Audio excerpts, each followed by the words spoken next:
Là, on est à Marseille. Bon, pour ceux qui connaissent, on est au panier, justement. Hein. On est au panier. Voilà.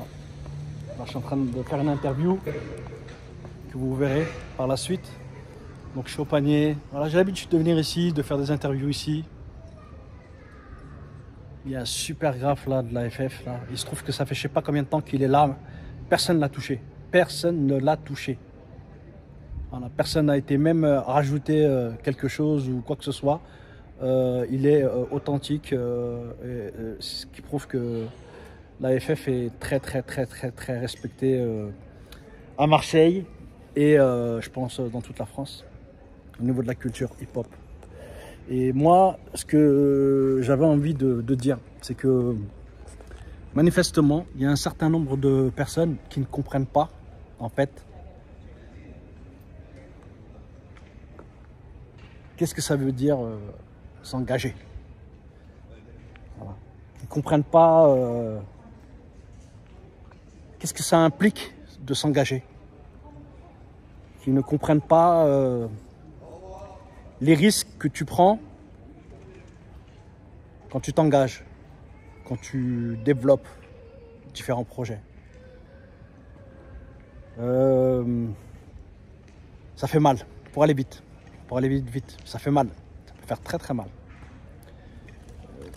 Mais vraiment à tout point de vue. Physiquement, psychologiquement, psychiquement, financièrement, ça peut faire très mal. Les gens ont l'habitude de voir juste le résultat, c'est-à-dire une vidéo postée sur les réseaux sociaux, publiée sur les réseaux sociaux. Mais derrière, ils oublient la production, ils oublient l'oseille qui a été mis pour venir jusqu'ici. Ils oublient que, en tout cas, il faut que je mange, il faut que je sois habillé, il faut que je sois lavé, il faut que je sois présentable. J'ai pris du temps pour réfléchir. Je prends le temps de réfléchir pour aller voir des personnes et des personnes qui elles-mêmes se sont déplacées pour m'offrir des mots, des phrases, des anecdotes les concernant, artistes ou pas d'ailleurs, parce que il y en a trop qui pensent que je suis vraiment basé à fond sur le hip-hop, alors qu'en réalité, c'est pas le cas. C'est-à-dire que le hip-hop ne représente pas le plus gros de mon travail, puisque moi je travaille plus autour de l'histoire des bidonvilles, des cités de transit, des quartiers sensibles, la démolition des bâtiments, de tous les événements qu'il y a autour des sans-papiers, des gens qui sont vraiment dans la galère financière. Je fais un gros travail dans le monde entier par rapport à la gentrification, par rapport à cette notion, ce concept qui pour moi est extrêmement important parce que j'ai vraiment envie d'aller jusqu'au bout et j'espère qu'un jour j'aurai la possibilité d'écrire un livre. J'étais encore à Oran il n'y a pas très longtemps, je me suis posé beaucoup de questions par rapport à la gentrification, par rapport au centre-ville d'Oran, Alger, la Casbah d'Alger, là on est au panier, donc là aussi j'ai été voir un certain nombre d'habitants et aussi d'artistes à qui j'ai posé la question, dédicace à toi Menzo d'ailleurs, qui habitait juste ici justement, juste en haut là, par là, et à qui je pose toutes ces questions-là. Même Menzo, j'ai même pas eu besoin de lui poser des questions. Par définition, quand il me racontait sa vie, en fait, il en parlait. Parce qu'en fait, quand on l'a vécu, il y a des fois, on n'a pas forcément besoin de, comment dire, on n'a pas besoin qu'une personne en face pose une question pour donner des réponses. Instinctivement, les anecdotes, elles arrivent parce que justement, à un moment donné, elles ont été vécues. Et parce qu'à un moment donné, l'expérience de la vie fait que, finalement, fait que la personne a des connaissances concernant des phénomènes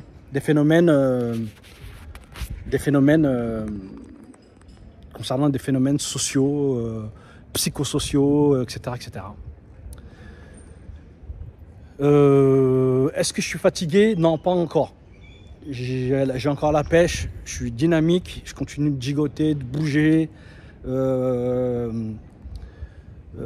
y en a qui essayent, quelques-uns, mais franchement, ils sont très peu à me mettre, à vouloir me faire des croche-pieds. Mais ça fonctionne pas, ça marche pas. Ou du moins, si. Je trébuche, mais pour l'instant, je suis pas tombé. Parce qu'en fait, dans le passé, dans ma vie, je suis déjà tombé en fait. Donc je sais comment me rattraper en fait. J'ai des techniques. Donc je fais cette vidéo là pour dire qu'en fait, vous vous rendez pas compte à quel point et ce que peut représenter la souffrance de constituer des projets comme ça. C'est extrêmement difficile. Je parlais avec un ami, je pense que maintenant c'est devenu un ami. Un jour, j'ai entendu un artiste dire oui, j'étais avec tel gars qui est super connu et en fait le gars il tombait dans les pommes. En fait, il fallait qu'il continue, qu'il termine des projets, différents projets et en fin de compte, le mec il tombait dans les pommes en fait. Et tomber dans les pommes, c'est-à-dire qu'il perdait par moments conscience, il perdait du poids, etc. Et c'est une personne qui est extrêmement connue. C'est une personne bankable, c'est une personne qui a créé des projets et qui a produit des artistes qu'on connaît tous. Et tout le monde connaît cette personne dont je parle, mais je ne vais pas dire son blaze. Mais en fait, très peu de personnes savent que ce mec-là, il tombait dans les pommes, en fait. Tellement il avait de boulot, tellement il travaillait, tellement il cravachait, tellement c'était compliqué, en fait. Tellement il avait de choses à gérer. Et en fin de compte, je dis ça parce que je dis pas que moi, ça m'est arrivé une fois ou deux pendant les interviews où vraiment avec le soleil et tout, l'insolation, etc., où vraiment j'ai senti qu'à un moment donné, il fallait que je pose la caméra, sinon j'allais tomber dans les pommes. Et en même temps, la vérité, c'est que je suis fatigué aussi. Donc je vais me ressourcer, je vais aller voir des gens comme Scott Lyon ou d'autres personnes. Je dis lui parce qu'en fait, c'est vrai que j'ai eu des grosses discussions avec lui où je lui posais des questions. Comme il a beaucoup d'expérience, il a pu me donner des réponses pour que moi, je puisse justement voir comment j'allais faire pour la suite de mes projets. Comment continuer à avoir de la motivation et de la force pour continuer à aller jusqu'au bout de mes projets. Et je ne m'en cache pas, cette vidéo-là, je l'ai postée d'ailleurs. Donc, j'ai pas de problème avec ça, je ne suis pas complexé par rapport à ça. Mais franchement, c'est dur. Voilà, je vais juste arrêter là-dessus. Franchement, c'est très très dur. Faire des projets artistiques, c'est extrêmement difficile. Surtout quand on n'a pas tout pété jeune, très jeune, voire très jeune. Ceux qui ont tout fracassé quand ils étaient jeunes, pour certains, aujourd'hui, c'est extrêmement difficile socialement et financièrement aujourd'hui. C'est très très dur pour eux. Et moi, je le sais, ça je le sais parce que je l'ai vu. Et d'un autre côté, moi, ce qui m'arrive, c'est le contraire. C'est-à-dire que j'ai mis un certain nombre d'années à éclore. Et aujourd'hui, ça marche plutôt bien pour moi. Et en même temps, je prends de l'âge. Et je suis fatigué. Et parfois, je suis démotivé. Mais il faut que je continue. Et je continue. Et je voulais faire cette vidéo-là juste par rapport aux gens en fait, qui m'apprécient. Et les gens qui m'encouragent. Les gens qui m'envoient un message de temps en temps sur les réseaux sociaux. Et qui respectent mon travail. Donc voilà. Je voulais vous faire cette vidéo-là juste pour vous remercier. Parce que si je continue d'avancer, c'est grâce à vous. Voilà. C'est grâce à vos belles phrases, aux mots sincères que vous m'offrez. Et vraiment, pour moi, c'est important de dire merci. Et je remercie toujours les artistes que je vais interviewer. Toujours. Et je reconnais les personnes de valeur. En tout cas pour moi. Quand elles sont en face de moi et qu'elles me respectent et que je les respecte, je leur dis. La dernière chose que je vais vous dire, elle va peut-être un petit peu choquer, mais je vais essayer d'être très, très, très doux.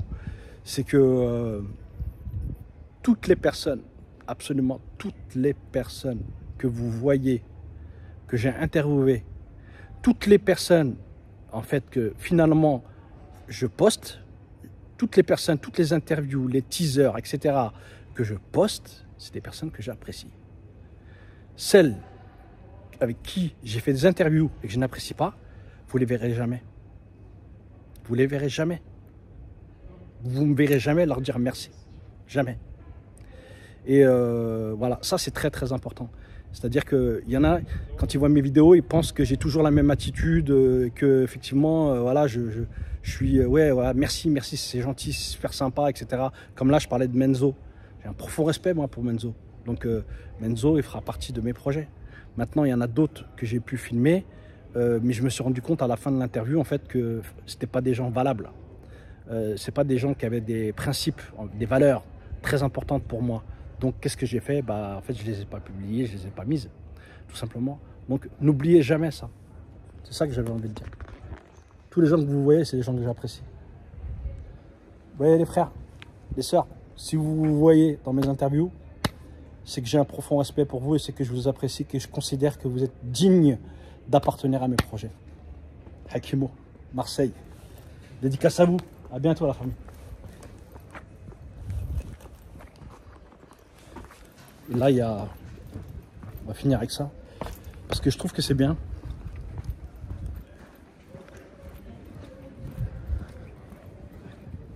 Magnifique. Voilà.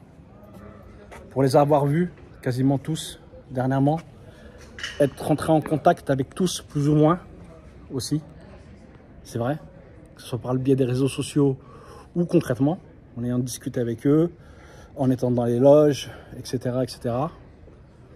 C'est un groupe incroyable en fait. Voilà, la FF, la Funky Family. En plus, moi qui aime bien et qui a un projet par rapport à la soul et la funk, donc la Funky Family, la funky, la funk, tout ça, ça me parle beaucoup. Et moi je trouve que c'est un groupe qui représente merveilleusement la culture hip-hop, voilà, d'une manière ou d'une autre. Ils ont tout vécu ces mecs-là. Tout. Voilà. Donc, vive la culture hip-hop. Et bah, force à vous. Hein. Et à bientôt, Inch'Allah. Très bientôt. J'espère que mon message est dépassé. Big respect et big up aux gens que j'apprécie. Ceux qui ne sont pas dans mes projets, ceux que j'ai filmés et qui ne sont pas là, c'est que je ne les respecte pas. Voilà, tout simplement. À plus. Hakimo.